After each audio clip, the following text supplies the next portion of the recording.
We begin with an empty white workspace. Watch as these hands rapidly organize scattered forest debris into a deliberate structure. Our objective is to construct a highly intricate, photorealistic portrait of Jesus Christ on the cross, using absolutely nothing but raw natural materials. To achieve this, we have to follow strict mechanical rules. There are no adhesives here, no glue bottles, no paint, no metal wire, and zero synthetic binders to hold things together. Step 1 is categorizing your materials. You must sort your natural elements by scale, separating the broad structural pieces like rough bark and thick twigs from the micro details like thin pine needles and delicate plant fibers. The operational parameters are equally rigid.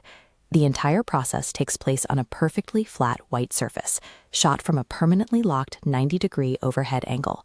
The camera never rotates, ensuring the perspective stays completely static from start to finish. By prohibiting artificial binders and vertical stacking, we eliminate standard 3D sculpting techniques. Building this entire portrait becomes a rigorous architectural challenge, reliant entirely on gravity and precise, methodical layering.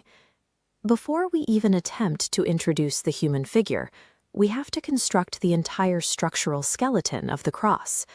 This blueprint maps precise proportions. Establishing the vertical, then horizontal beams locks the exact outer boundaries. Notice the red warning zone. Misjudging the figure's scale is a critical failure.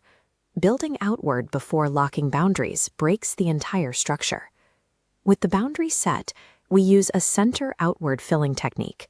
We carefully expand the skeletal frame by placing progressively larger, rough wood fragments, working from the intersection out to the edges. Next, we introduce the first textured layers. Pieces of thick tree bark and mossy wood are placed individually to establish visual weight and textural density against the stark white background. The cross serves as the definitive structural anchor.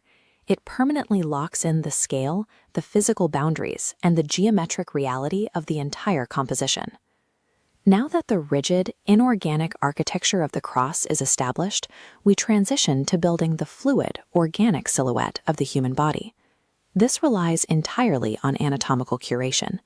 Instead of shaping the wood, you must inspect your materials and select specifically curved branches whose natural contours already mimic the human shoulders, torso, and limbs. This side profile diagram demonstrates how we build a body while obeying flat lay constraints. Building vertically like a traditional sculpture causes the illusion to fail. Overlapping flat 2D layers of varying textures creates the optical perception of 3D volume without violating the vertical height limit. We flesh out the chest and legs by selecting distinct bark textures.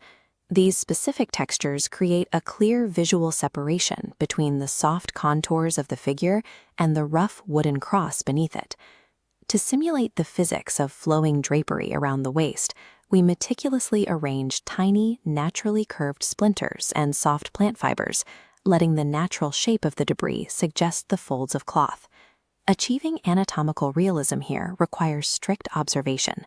You have to find the specific fragment of wood that naturally possesses the correct human curvature. Construction now shifts entirely to the head, requiring us to scale down to the most delicate micromaterials in our inventory. We build the cranium and jawline piecemeal, carefully placing progressively smaller, sharp wood splinters to define the broad structure of the skull. The crown of thorns demands a chaotic, asymmetrical placement. We weave tiny, curved twigs and sharp fragments together, building an organic, naturally irregular crown directly onto the head. Defining the smallest anatomical features, the fingers, the toes, and the facial contours, is a highly sensitive process. We use exclusively thin pine needles and microscopic splinters, placing each one by hand. We establish the eyes, nose, and mouth gradually. Adding tiny fragments step by step ensures a solemn, reverent expression emerges naturally, avoiding any jarring shifts in the face. The narrative power of the portrait relies on these final, millimeter-precise adjustments of the most fragile fibers in the composition. In the final texturing pass, we strategically layer microscopic plant fibers around the face and jaw to generate realistic hair and beard dynamics. We conduct a full environmental audit of the workspace. The hands inspect the cross and the figure for any remaining awkward gaps, filling them cleanly with miniature moss and bark dust. Then, the human hands withdraw entirely from the frame. The perception immediately shifts from an active construction process to a completed, standalone visual work. By applying relentless patience and strict procedural logic, scattered forest debris has been seamlessly ordered into a cohesive, photorealistic, and highly detailed portrait.